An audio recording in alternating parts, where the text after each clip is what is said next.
Without question, the biggest political scandal Britain has ever faced will be exposed tonight. It involves a secret network of the highest office holders in the land, past and current members of Parliament, cabinet ministers, judges, diplomats, even one of the country's top spies. These men are accused of some of the most sadistic child sexual abuse imaginable on hundreds of victims, some as young as 8. More confronting still are claims that children were killed in order to protect this network of predators, including one boy whose father worked at the Australian High Commission in London. For over 40 years, the evil child predators acted with complete impunity, hiding behind the facade of respectability. But no longer.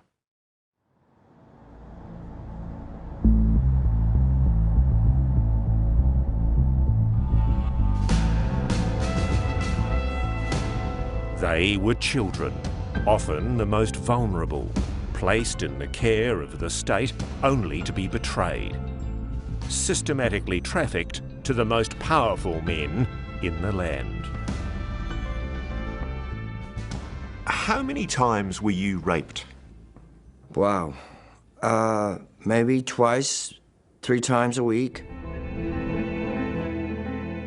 Boys and girls both, farmed out to pedophiles like throwaway toys. There would be a group of girls and a group of men, and the men would basically single out the girls. Tonight, 3 victims speak out. Claims of a monumental cover-up, that children were murdered, one of them the 15-year-old son of the Australian High Commissioner's chauffeur. I just said to him that I think he's been taken by someone high up. And what did that senior policeman say to you? He said to me, you keep saying things like that, you could get hurt. And the secret pedophile brotherhood, who to this day demand their right to have sex with children. What constitutes consent? The willing involvement of a child. It's really quite simple. A sex scandal at the very highest levels of the British establishment. Child sexual abuse victims come forward to point the finger at very powerful men, serving members of the British Parliament, cabinet ministers, lords, spies, even senior police, incriminated in a VIP pedophile ring for the privileged and powerful. It happened to me, it happened to others, and why would it go on for so long? Why didn't somebody just step in and say, we need to investigate this? Richard Kerr is now 54 and a clearly damaged man.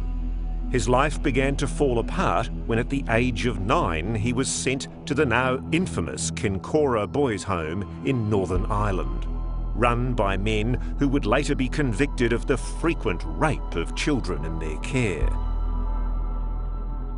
How soon did the abuse start when you were sent there?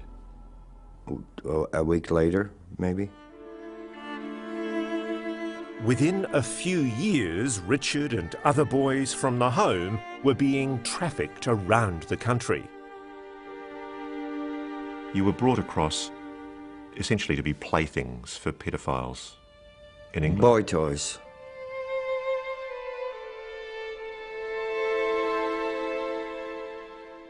I felt afraid to say no. As long as I performed well, they said they'd take care of me.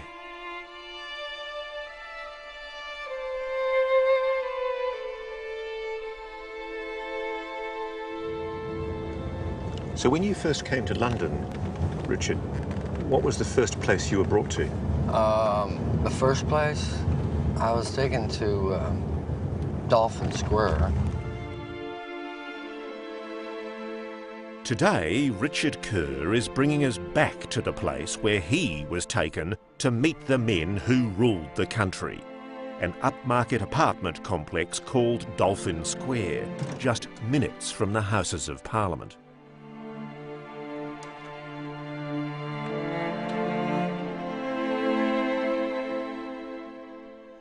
What happened in here, Richard? What happened in here, I was taken in here, I was told to sit down on the bed, and he started to take my clothes off. Still hurts, doesn't it? Of course it hurts. I've never forget, it hurts.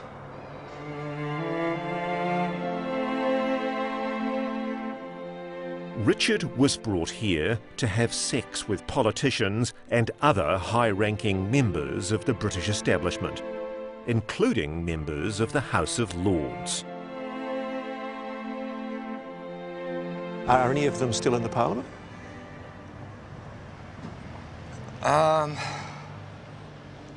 Yeah. Older, very old, lords.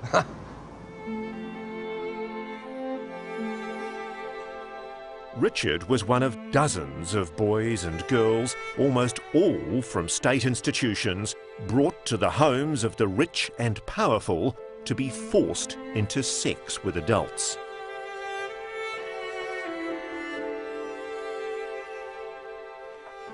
My soul at that time was being destroyed. And they took away everything I had.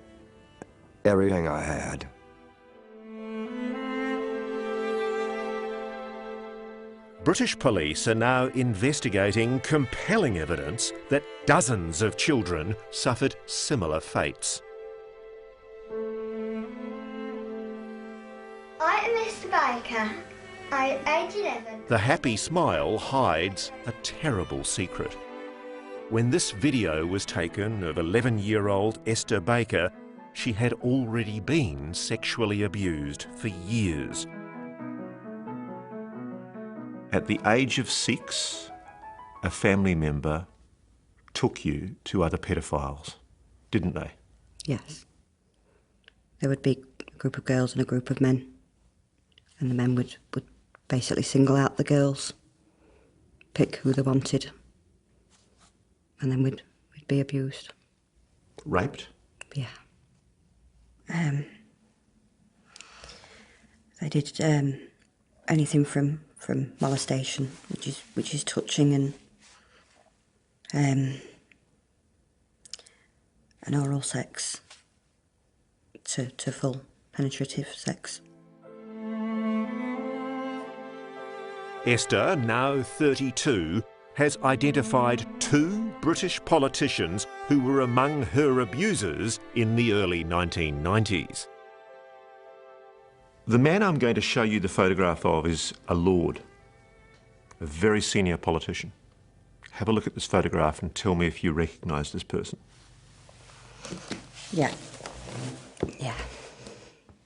So you're absolutely clear that this is the man that sexually abused you? Yeah. Over how many years? Over about 5-6 years. And him? Yeah. So the photograph I'm showing you now is a person who, until very recently, in fact the last election, was a fairly senior member of a political party in the House of Commons. Yeah. You're saying that that man abused you? Yeah. How can you be so sure? A lot of people might be watching this and thinking, well, she was a little girl. Maybe she's confused. Maybe she genuinely believes what she's saying, but she's confused. What do you say to that? I'd say you don't forget those faces. No way.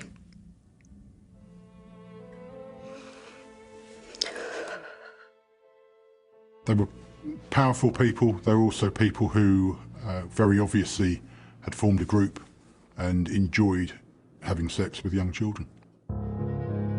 This man, we'll call Darren, was 15 and in a care home when he met Peter Wrighton, a senior advisor to the government on child development, and secretly a member of the Pedophile Information Exchange, a group campaigning to lower the age of consent for child sex.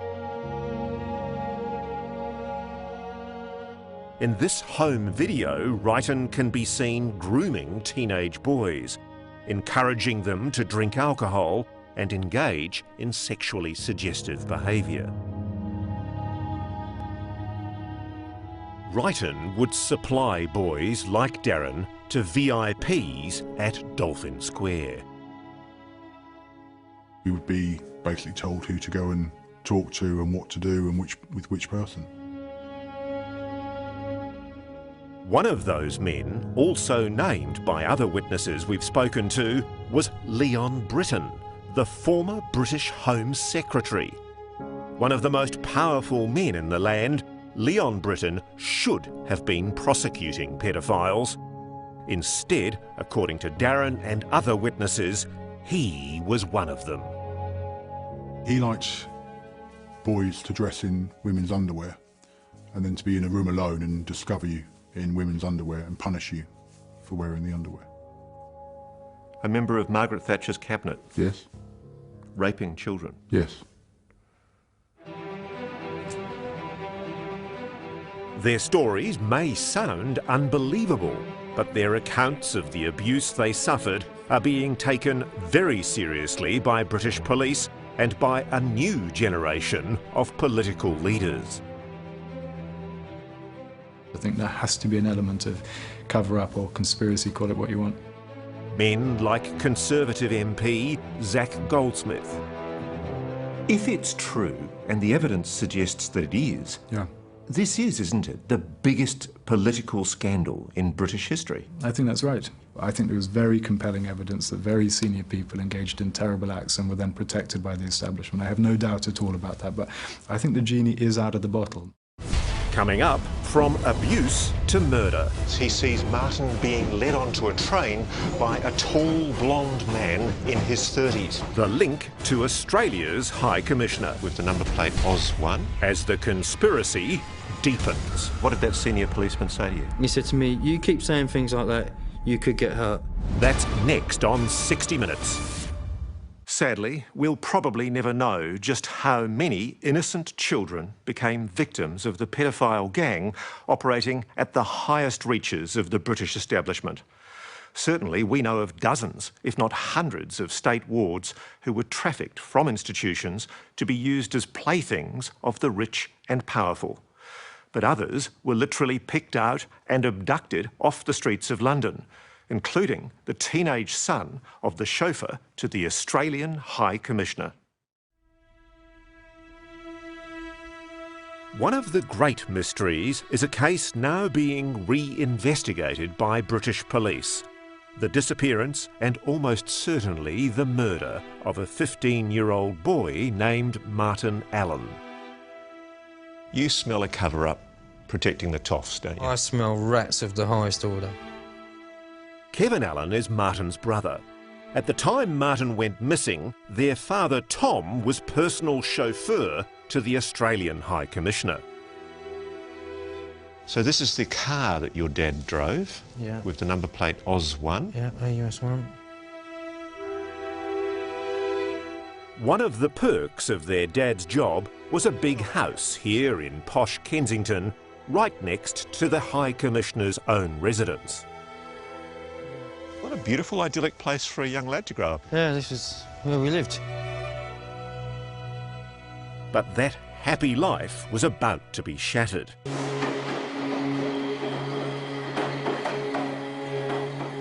It's the 5th of November, 1979.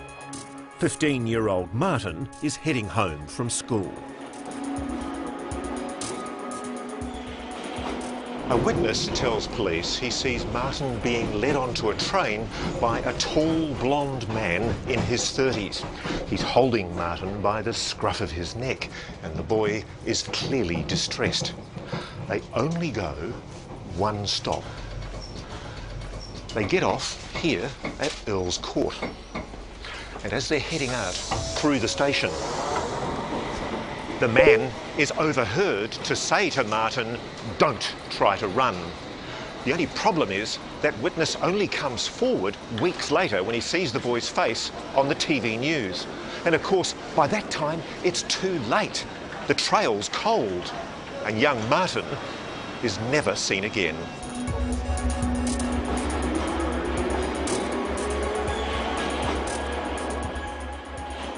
In the 36 years since your brother disappeared, has there ever been any leads, any information?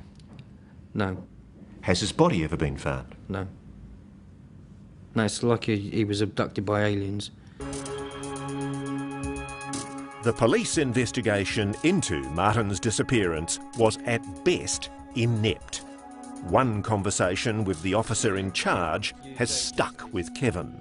I just said to him that I think he's been taken by someone high up in, I don't know, establishment, whether it's a businessman or an official of some sort. And what did that senior policeman say to you? He said to me, you keep saying things like that, you could get hurt. That sounds like a threat. Well, I was like, almost fell off my chair at 17. But my mum and my dad and me, that was it. It was over with the police.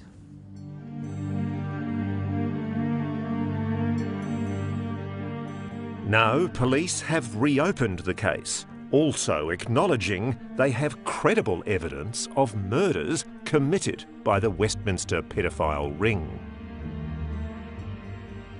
These are children. These were children at the time, and they were abused because they were children, because you could get away with it.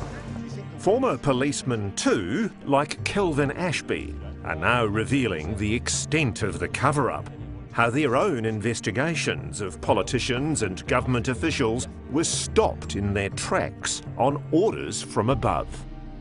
My immediate boss told me that the decision had been made higher up the chain. Ashby was a detective inspector when he began investigating allegations that a prominent Labour MP, Greville Jenner, now a Lord, was sexually abusing a 12-year-old boy taken from a local children's home. Did you want to arrest Jenner? Yes, definitely. Were you stopped from arresting Jenner? Yes. What was it about the boy's story that made you think it was credible? Well, basically, he said that he'd been collected from the children's home many, many times. By Jenner? By Jenner in his car. And that was, we backed that up. Lord Jenner, who has denied all the allegations, has not yet been charged. But the Crown Prosecution Service has admitted it had enough evidence to prosecute Jenner all along for the sexual abuse of at least 9 children. But it may be too late. The very busy Baron Jenner of Braunstone now claims to be suffering from dementia. And yet he's voted in the House of Lords on 203 occasions since he was diagnosed. Yeah, and again, it's dual standards, isn't it? So if he's good enough to vote, he's good enough to stand trial? Yeah, it still sticks in the craw. I was about to say, it still matters to you. Oh, absolutely, yeah. What's been going through your head? What might have been, basically, for these kids' sake. Have you ever met this man? We asked Richard Kerr to identify his abusers from photographs. What about this man? Yes. OK, he's a former Member of Parliament. Yeah, I know. I mean, everybody, yes. Manchester. Cyril Smith, or Smithy. Cyril Smith was a prominent Member of Parliament whose sexual abuse of children over a period of decades was so rampant that the Crown Prosecution Service has now formally admitted it was negligent in failing to prosecute him. Richard Kerr knew him intimately. He's got a scar down there. Did he rape you? He didn't rape, we just had oral sex. He oral sexed me. He was a notorious pedophile, wasn't he? He was a hateful and this man was a snake in the grass. Coming up, from politicians to spies. Do you know this man? I know this man. Striking at the heart of MI6. He's the one who carried the Brian book. Confronting a member of the secret pedophile ring. If they were traumatised, they wouldn't have gone along. You see, that's another lie that pedophiles spin. I don't think we should talk in this emotive fashion. That's next on 60 Minutes. As we've uncovered tonight, the evil network of pedophiles included some of the most powerful and smartest minds in Britain. For years, they acted without fear of being caught, which was probably because one of their members was the second in charge of Britain's Secret Service. But the origins of their nefarious activities go back to a group called the Pedophile Information Exchange, or PI, which in the early 1970s openly campaigned for the age of sexual consent to be lowered to 4. Now, be warned, you're about to meet a member of that group who unbelievably continues to say paedophilia is acceptable. Tell us what PI was all about, the Pedophile Information Exchange. PI was an organisation for people who had a sexual attraction to children, and we thought our illegal interest in children ought to be made legal if it concerned relations with young people who were consenting to a relationship, if they were willingly involved. Tom O'Carroll is a self-confessed, unrepentant paedophile and one of the founding members of the Pedophile Information Exchange. He now shies away from advocating the age of 4. Too easily misunderstood, he says. The age of 4 came into it insofar as children by that age are normally verbal and can normally say whether they are liking a particular kind of activity or not. You believe and advocate that it should be okay for an adult to have consenting sexual relations with a child aged 10, so long as it doesn't involve penetrative sex. Well, the emphasis here is on consenting, the willing, free, uncoerced involvement of the child, yes. And can I ask you this, though? Do you believe still that the majority of children at the age of 10 can communicate their consent to a sexual act? Yes, I do, yes. I don't see that that is a problem, communicating their consent. What constitutes consent? The willing involvement of a child. It's really quite simple. But how does one judge that? That is a matter, as it is with adult consent, for the people involved. Tom O'Carroll's self-serving views are a chilling insight into the mindset of the pedophiles who achieved positions of great power in British society. O'Carroll and 4 other members of PI were prosecuted and jailed in 1981, but a 6th member of the group was identified at the time only as Peter Henderson. He escaped prosecution. OK, I've got another photograph to show you. Mm-hmm. Do you know this man? I know this man. Who is he? It's Peter Hayman. Did he have sex with you? Yes, we had oral, well, yes. The paedophile who called himself Peter Henderson was in fact Sir Peter Telford Hayman, deputy head of the British Secret Service, MI6, one of the most powerful men in Britain. Hayman was caught with diaries full of sadistic sexual fantasies about children. But the spy chief was allowed to walk free. He's the one who carried the Brian book. What was the Brown book? Like a Brian diary. He put notes in it. What, so he kept notes about what he'd done to you? Maybe what I say. He had a brown dark book. He carried it in his pocket. For decades, powerful men like Hayman were allowed to get away with their crimes. But even today, Tom O'Carroll argues he and other pedophiles should be allowed to have sex with children. You keep saying, by the way, sex with children. It's not sex with children. It's sex, most people think, is sexual intercourse, penis in vagina, and a guy banging away until he gets orgasm. That's not what I mean by sex with children. What are you talking about? And I don't think we should talk in this sort of emotive fashion about sex with children. What is a less emotive term? Erotic contact with children. And what would that involve? Well, it might involve touching or masturbation.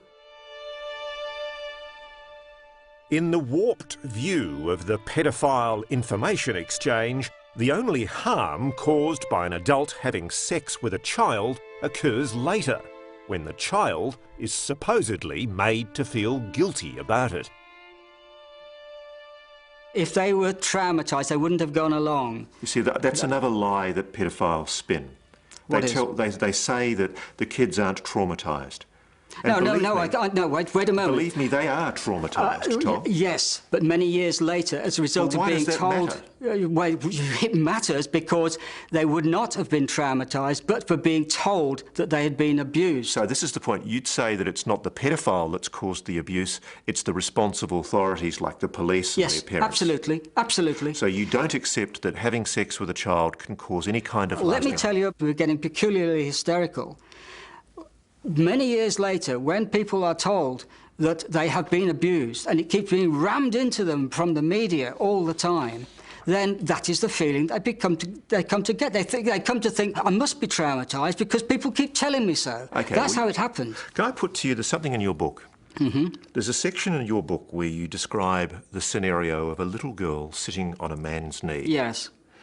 And you describe approvingly how sexual relations with that little girl can be, quote, negotiated by hints and signals, such as complimenting her on her knickers and testing her response. Yeah. And what would be the adequate response from that little girl, Tom? Enthusiasm. What would that constitute? How would the little girl show you enthusiasm for you wanting to have sex with her? Let's move away from... No. Let's stick to this issue. Well, all right. Let's stick with the issue, but let me address it in my own way. The little girl's sitting on your knee, and you've just told her, "I like your knickers." Let me address it in my own way. What does that little girl do to indicate that she's willing to consent to have sex with you, Tom? How does somebody indicate willingness to have consent to anything? A little girl cannot possibly be a consenting partner in that kind of power relationship. She's sitting on your knee, for God's sake. Yes, she You're can. an adult. Yes, she can. You use the term enthusiasm. What does that little girl do to indicate that she's enthusiastic? I think that we're going round and round in circles. No, what is the answer? We're going round and round in circles. I've given you my answer multiple times, so I'll finish there. Which is a non-answer. You just can't answer. Well, you think it's a non-answer. I think it's an answer. All right.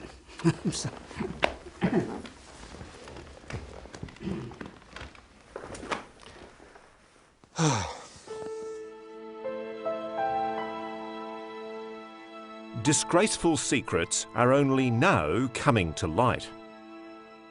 Men occupying some of the highest positions in the land, whose depraved crimes have scarred a generation of children.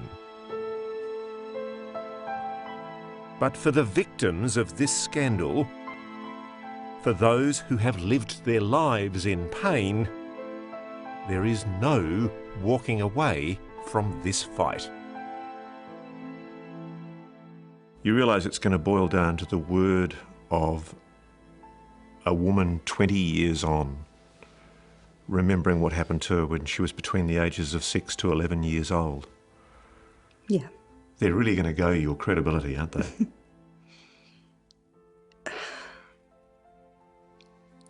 Yeah, I'm ready for that because I've been very open about my life and everything that's gone on in my life. There's nothing that... I've got nothing to hide.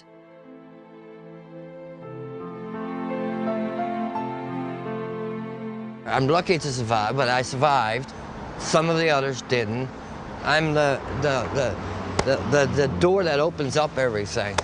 And to those men who abused you, you are their worst nightmare.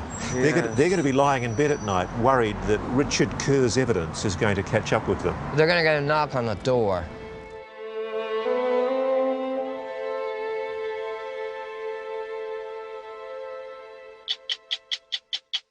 We'll be sure to keep you updated on the progress of the police investigation. And remember, you can join the conversation about tonight's show by using hashtag 60mins.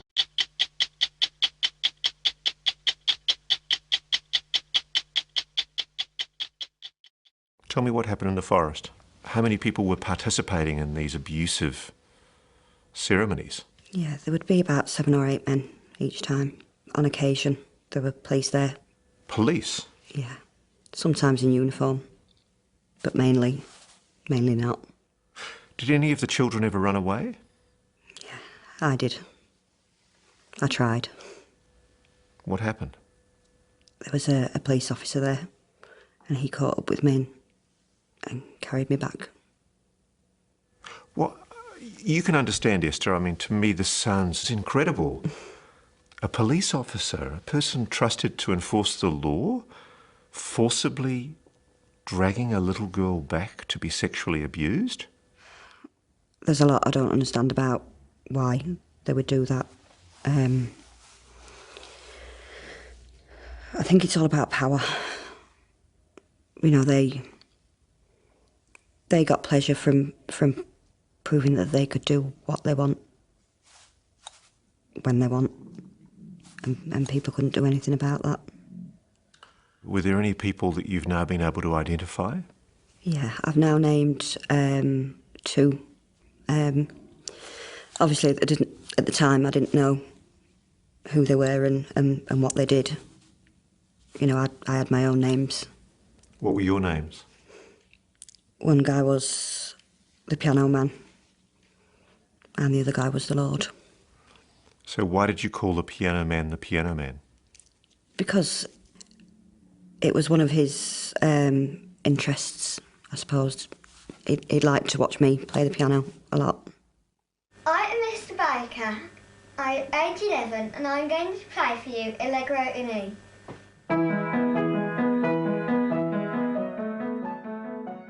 And why did you call the other man the Lord? Because I thought he was God. I'd heard the word Lord when other people sort of referred to him. What did he do to you? With him, it was everything. It went to full rapes. I wasn't a person. I was an object. I feel dreadful asking you these questions, but you're talking about penetrative sexual intercourse as a young girl? Yeah. What has this done to you emotionally? I mean, you obviously bottled it up for so long. It's been really hard. For quite a lot of those years, I've been really quite ill. I drank a lot. I thought that would dull the memories. Did it? No. I've got memories of the rapes. Seeing those men's faces above me. I think the worst is with the nightmares. Because in those I'm always trying to get away and I can't. Why do you feel so strongly that you need to tell your story? You know, I was quiet for so long, and that damaged me so much, being quiet. And I think other people need to be aware that by speaking out, you do start to get a sense of freedom.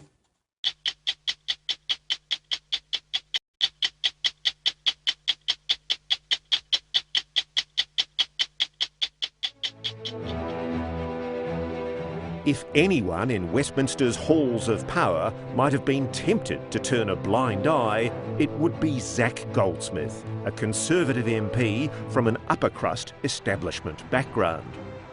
But it was Goldsmith who led the charge for a full judicial inquiry into the allegations.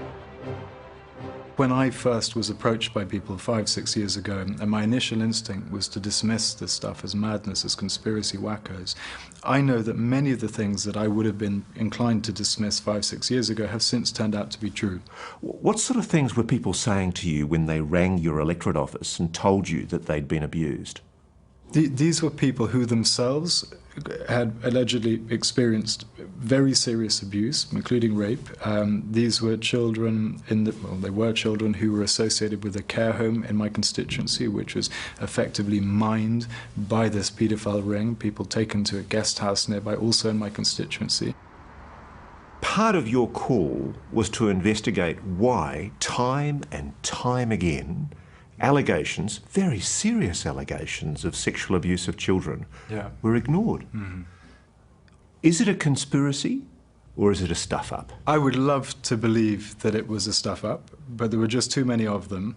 Key evidence not being picked up, key trails not being followed, key questions not being answered, bungled police operations and investigations stopping suspiciously. And I don't believe that you can explain all of those as stuff-ups. I think there has to be an element of cover-up or conspiracy, call it what you want. You've got this group of rich, powerful toffs who are basically raping, abusing and possibly even murdering poor, underprivileged young children. These are people who are at the bottom of society's ladder, and therefore they had nowhere to go. And as a consequence of the abuse, their lives fell apart. So they became people whose evidence would never be credible in a court of law.